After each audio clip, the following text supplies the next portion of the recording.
ನಮಸ್ತೆ ಎಲ್ರಿಗೂ, welcome back to my channel. ಇವತ್ತು ಡೈಲಿ ವ್ಲಾಗ್ನ ಮಾಡ್ತಾ ಇದ್ದೀನಿ. ಅಂದರೆ ನನ್ನ ಮಾರ್ನಿಂಗ್ ರೂಟೀನ್ ಹೇಗಿರುತ್ತೆ ಅಂತ ನಿಮ್ಮ ಜೊತೆ ಎಲ್ಲ ಶೇರ್ ಮಾಡ್ಕೊಳ್ಳೋಣ ಅಂದ್ಕೊಂಡು ವಿಡಿಯೋ ಶೂಟ್ ಮಾಡ್ಕೋತಾ ಇದ್ದೀನಿ.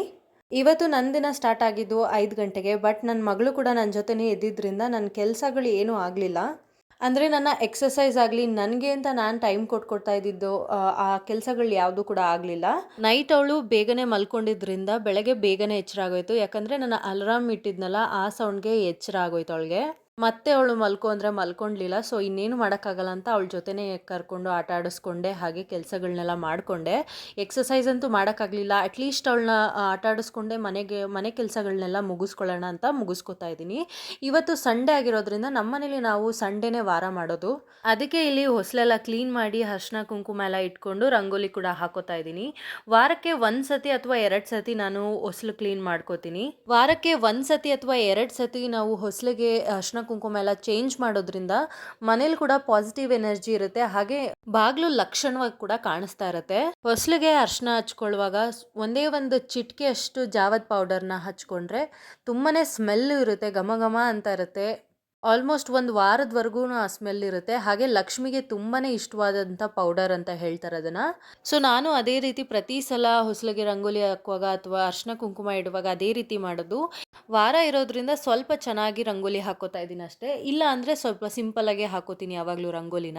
ಇವತ್ತಿನ ರಂಗೋಲಿ ಡಿಸೈನ್ ಹೇಗಿದೆ ಅಂತ ನೋಡ್ಕೊ ಬನ್ನಿ. ಹಾಗೆ ನನಗೆ ರಂಗೋಲಿ ಡಿಸೈನ್ ಯಾವ ರೀತಿ ಇದೆ ಅಂತ ಕಮೆಂಟ್ ಸೆಕ್ಷನಲ್ಲಿ ದಯವಿಟ್ಟು ಹೇಳಿ.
ಈಗ ಹೊರಗಡೆ ಕೆಲಸ ಎಲ್ಲ ಕಂಪ್ಲೀಟಾಗಿ ಮುಗಿಸ್ಕೊಂಡು ಸ್ವಲ್ಪ ಬಿಸಿನೀರಲ್ಲಿ ನಾನು ಥೈರಾಯ್ಡ್ ಟ್ಯಾಬ್ಲೆಟ್ಸ್ನೆಲ್ಲ ತೊಗೊಂಡೆ. ಹಾಗೆ ನೆನ್ನೆ ನೈಟೇನೆ ನಾನು ಎಲ್ಲ ರೀತಿ ಡ್ರೈ ಫ್ರೂಟ್ಸ್ನ ನೆನೆಸಿದೆ. ಜೊತೆಗೆ ಮೆಂತ್ಯ ಕೂಡ 1 ಸ್ಪೂನ್ ಅಷ್ಟು ನೆನೆಸಿಟ್ಕೊಂಡಿದ್ದೀನಿ. ಪಾಪುಗೆ, ನನಗೆ, ನನ್ನ ಹಸ್ಬೆಂಡ್ಗೆ ಎಲ್ಲರಿಗೂ ಆಗುತ್ತೆ ಅಂತ ಡ್ರೈ ಫ್ರೂಟ್ಸ್ ಕೂಡ ನೆನೆಸ್ಕೊಂಡಿದ್ದೀನಿ. ಬಾದಾಮ್ನ ಸಿಪ್ಪೆ ತೆಗೆದು ಕೊಡ್ತೀನಿ ಅವಳಿಗಾದ್ರೆ. ನಮಗಾದ್ರೆ ನಾವು ಹಾಗೆ ತಗೋತೀವಿ. 1 ಗ್ಲಾಸ್ ನೀರಿಗೆ ಓವರ್ ನೈಟ್ ನೆನೆಸಿರೋಂಥ ಮೆಂತ್ಯ ಕಾಳನ್ನೆಲ್ಲ ಹಾಕೊಂಡು ನೀರು ಸಮೇತ ಹಾಕೋತಾ ಇದ್ದೀನಿ. ಹಾಕೊಂಡು ಒಂದು 5 ನಿಮಿಷ ಕುದಿಸಿ ಆ ನೀರನ್ನ ಕುಡಿಯೋದ್ರಿಂದ ತುಂಬಾನೇ ಹೆಲ್ತ್ ಬೆನಿಫಿಟ್ಸ್ ಇದೆ. ಜೊತೆಗೆ ಈಗ ನಾನು 1 ಸ್ಪೂನ್ ಸೋಂಪು ಹಾಕೋತಾ ಇದ್ದೀನಿ. ಪ್ರತಿದಿನ ನಾವು ಈ ಜ್ಯೂಸ್ನ ಅಥವಾ ಡಿಟಾಕ್ಸ್ ಡ್ರಿಂಕ್ನ ತಗೊಂಡ್ರೆ ನಮ್ಮ ಬಾಡಿ ಹೀಟ್ನ ಕಡಿಮೆ ಮಾಡುತ್ತೆ. ಡೈಜೆಷನ್ ಪ್ರಾಬ್ಲಮ್ ಇರೋರಿಗೆ, ಹಾಗೆ ಪಿತ್ತದ ಬಾಡಿ ಇರುತ್ತಲ್ಲ ಅಂಥವ್ರಿಗೆ ಈ ಡ್ರಿಂಕ್ ತುಂಬಾನೇ ಉಪಯೋಗ ಅಂತ ಹೇಳ್ಬೋದು. ಆಲ್ಮೋಸ್ಟ್ ನಾನು 15 ಡೇಸಿಂದ ತಗೋತಾ ಇದ್ದೀನಿ. ನನಗಂತೂ ಒಳ್ಳೆ ರಿಸಲ್ಟೇ ಸಿಕ್ಕಿದೆ. ನನ್ನ ಬಾಡಿ ಹೀಟ್ ರೆಡ್ಯೂಸ್ ಆಗಿದೆ, ಹಾಗೆ ಪಿತ್ತ ಕೂಡ ಕಡಿಮೆ ಆಗಿದೆ ನನಗೆ. ಆದ್ರಿಂದ ನನ್ನ ಫೇಸಲ್ಲಿ ಪಿಂಪಲ್ಸ್ ಕೂಡ ಕಡಿಮೆ ಆಗ್ತಾ ಬಂದಿದೆ. ಜೊತೆಗೆ ಪಾಪು ಕೂಡ ಬ್ರೇಕ್ಫಾಸ್ಟ್ಗೆ ನಾನು ರಾಗಿ ಸರಿನ ಮಾಡ್ಕೋತಾ ಇದ್ದೀನಿ. ಈ ಸರಿ ಮಾಲ್ಟ್ ಪೌಡರ್ನ ನಾನು ಮನೇಲೆ ನಾನೇ ಮಾಡ್ಕೊಂಡಿದ್ದೀನಿ. 16 to 17 ಗ್ರೇನ್ಸ್ ಮತ್ತು ನಟ್ಸ್ ಎಲ್ಲ ಸೇರಿಸಿ ನಾನು ಇಲ್ಲಿ ಪೌಡರ್ನ ಮಾಡ್ಕೊಂಡಿದ್ದೀನಿ. ಇನ್ ಕೇಸ್ ನಿಮ್ಗೆ ಆ ರೆಸಿಪಿ ಬೇಕು ಅಂದರೆ ನನ್ನ ಚಾನಲ್ನಲ್ಲಿ ಇರೋವಂಥ ಒಂದು ಶಾರ್ಟ್ಸಲ್ಲಿದೆ. ಸೊ ನೀವು ಅದನ್ನು ನೋಡ್ಕೋಬೋದು. ತುಂಬಾ ಟೇಸ್ಟಿಯಾಗಿರುತ್ತೆ. ನಾವು ಕೂಡ ಇದನ್ನು ಬ್ರೇಕ್ಫಾಸ್ಟ್ ರೀತಿ ತಗೋಬೋದು. ಈ ಕಡೆ ನಾನು ಮಾಲ್ಟ್ ಮಾಡೋ ಅಷ್ಟರಲ್ಲಿ ಇಲ್ಲಿ ಕುದಿ ಕೂಡ ಬಂದಿತ್ತು ನೀರು. ಸೊ ಅದನ್ನು ಸ್ಟ್ರೈನ್ ಮಾಡಿಕೊಂಡು ಕುಡಿತಾ ಇದ್ದೀನಿ ನಾನು. ನಿಮಗೆ ಹಾಗೆ ಕುಡಿಯೋಕ್ಕಾದ್ರೆ ಖಂಡಿತವಾಗ್ಲೂ ಹಾಗೆ ಕೂಡ ಕುಡಿಬೋದು. ಜೊತೆಗೆ ರಾಗಿ ಮಾಲ್ಟ್ ಕೂಡ ರೆಡಿಯಾಗಿತ್ತು. ಪಾಪು ಬೇಗ ಇದ್ದಿದ್ದರಿಂದ ಅವಳಿಗೂ ಕೂಡ ಬ್ರೇಕ್ಫಾಸ್ಟ್ ಬೇಗನೆ ತಿನ್ನಿಸ್ಬೇಕಾಗುತ್ತೆ. ಒಂದು ಅರ್ಧ ಸ್ಪೂನ್ ತುಪ್ಪ ಸೇರಿಸ್ಕೊಂಡು ತಿನ್ನಿಸ್ತೀನಿ ಅಷ್ಟೇ. ಅಷ್ಟರಲ್ಲಿ ಇಲ್ಲಿ ನಾನು ಜ್ಯೂಸ್ ಮಾಡ್ಕೊಂಡಿದ್ದೀನಲ್ಲ ಅದು ಕೂಡ ಸ್ವಲ್ಪ ಆರಿರುತ್ತೆ ಅಂತ ಹೇಳಿ ತಿನ್ನಿಸ್ಬಿಟ್ಟು ಬಂದೆ. ಸೊ ಈಗ ನಾನು ಡ್ರೈ ಫ್ರೂಟ್ಸ್ ಜೊತೆಗೆ ಇದನ್ನು ತಗೋತಾ ಇದ್ದೀನಿ. ಮನೇಲಿ ನಮ್ಮಿಬ್ಬರ ಜೊತೆನೇ ಇದ್ದು ಅವಳಿಗೂ ಕೂಡ ಬೇಜಾರಾಗ್ಬಿಡುತ್ತೆ. ಸೊ ಆಟ ಆಡೋಣ ಅಂತ ಕರಿತಾ ಇರ್ತಾಳೆ. ನಾನು ಕೂಡ ಅವಳಿಗೆ ಬೇಜಾರು ಮಾಡಬಾರ್ದು ಅಂತ 10 ನಿಮಿಷ ನನ್ನ ಕೆಲಸದ ಮಧ್ಯೆ ಅವಳನ್ನ ಆಟ ಆಡಿಸ್ತಾ ಇದ್ದೀನಿ. ಈಗಲೂ ಕೂಡ ಹಂಗೇನೆ ನಾನು ಮೇಕಪ್ ಮಾಡ್ತೀನಿ ಬಾ ನಿನಗೆ ಅಂದ್ಬಿಟ್ಟು ಕೂರಿಸ್ಕೊಂಡಿದ್ದಾಳೆ ಬೆಳಗ್ಗೆನೆ ನನ್ನ.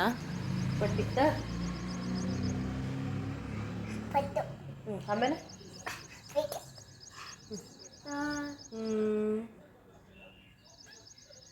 ಹೆಂಗೆ ಮಾಡಬೇಕು ಲಿಪ್ಸ್ಟಿಕ್ ಹಾಕುವಾಗ? ಹಾಂ, ನೆಕ್ಸ್ಟ್ ಪೌಡ್ರ್ ಹಾಕು.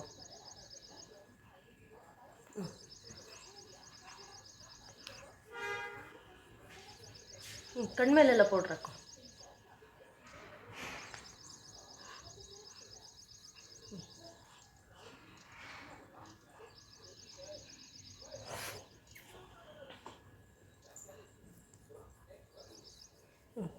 ಆಯ್ತಲ್ಲ, ಈಗ ಒಂದು ಮುತ್ಕೊಡು.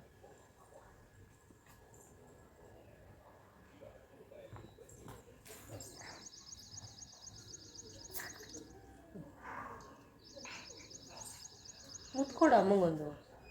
ತಲೆ ಬಚ್ಕೊ ನೀನು. ಆಮೇಲೆ ಸಾಕು.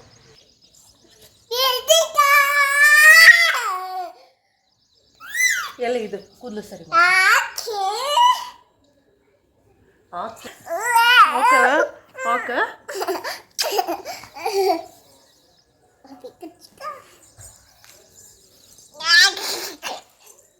ಮಾಡಿ ಮಗ.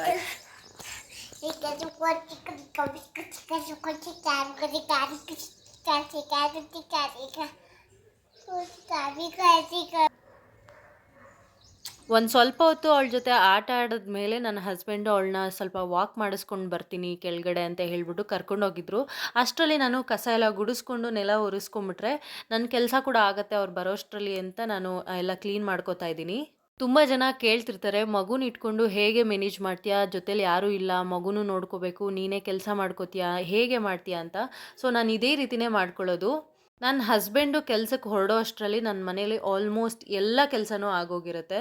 ಮೋಸ್ಟ್ ಆಫ್ ದ ಟೈಮ್ 8:30 ಅಷ್ಟರಲ್ಲಿ ನನ್ನ ಕೆಲಸ ಎಲ್ಲ ಮುಗ್ದೋಗಿರುತ್ತೆ. ಬ್ರೇಕ್ಫಾಸ್ಟ್ಗೆ ನಾನಿಲ್ಲಿ ಮಲ್ಟಿಗ್ರೇನ್ ದೋಸೆ ಮಾಡ್ತಾ ಇದ್ದೀನಿ. ಪಾಪುಗೆ ತುಂಬಾ ನ್ಯೂಟ್ರಿಷನಲ್ ಇರೋವಂಥ ದೋಸೆ ಇದು. ಹಾಗೆ ಕಾಳುಗಳನ್ನ ಕೊಡೋದಕ್ಕಾಗೋದಿಲ್ಲ ಅಲ್ವಾ, ಸೊ ಈ ರೀತಿ ಎಲ್ಲ ಮಾಡಿ ದೋಸೆ ಥರ ಎಲ್ಲ ಕೊಟ್ಟರೆ ಅವಳು ಚೆನ್ನಾಗಿ ತಿನ್ಕೋತಾಳೆ ಅಂದ್ಬಿಟ್ಟು ರಾತ್ರಿನೇ ಈ ಎಲ್ಲ ಕಾಳುಗಳನ್ನೂ ನೆನೆಸಿ ಇಟ್ಟಿದ್ದೀನಿ.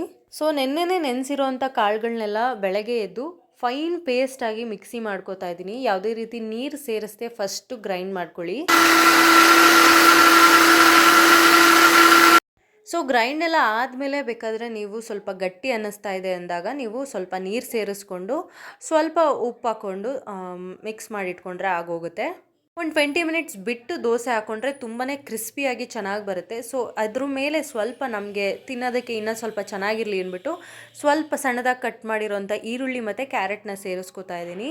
ದೋಸೆ ಮಾತ್ರ ತುಂಬಾ ಚೆನ್ನಾಗಿ ಬಂದಿತ್ತು. ಇದಕ್ಕೆ ಕಾಂಬಿನೇಷನ್ ಆಗಿ ಚಟ್ನಿ ಕೂಡ ನಡೆಯುತ್ತೆ, ಇಲ್ಲ ಅಂದರೆ ಯಾವ್ದಾರ ಪಲ್ಯ ತೊಗೊಂಡ್ರೂ ನಡೆಯುತ್ತೆ. ಕಡಲೆ ಬೀಜದ ಚಟ್ನಿ ಅಥವಾ ಟೊಮ್ಯಾಟೊ ಚಟ್ನಿ ಮಾತ್ರ ತುಂಬಾ ಒಳ್ಳೆ ಕಾಂಬಿನೇಷನ್ ಈ ದೋಸೆಗೆ ಎಸ್ಪೆಷಲಿ. ಸೊ ಬ್ರೇಕ್ಫಾಸ್ಟ್ ಎಲ್ಲ ಮುಗಿಸ್ಕೊಂಡು ಒಂದು ಕಪ್ ಟೀ ಕೂಡ ಕುಡಿದು ಸ್ನಾನ ಎಲ್ಲ ಆಗಿತ್ತು ಆಲ್ರೆಡಿ. ಸೊ ಪೂಜೆ ಕೂಡ ಮುಗಿಸ್ಕೊಂಬಿಟ್ಟೆ. ಅವತ್ತು ವಾರ ಆಗಿರೋದ್ರಿಂದ ಲೇಟ್ ಮಾಡೋದು ಬೇಡ ಅಂದ್ಬಿಟ್ಟು ಬ್ರೇಕ್ಫಾಸ್ಟ್ ಆದ ತಕ್ಷಣವೇ ಪೂಜೆ ಎಲ್ಲ ಮುಗಿಸ್ಕೊಂಡೆ.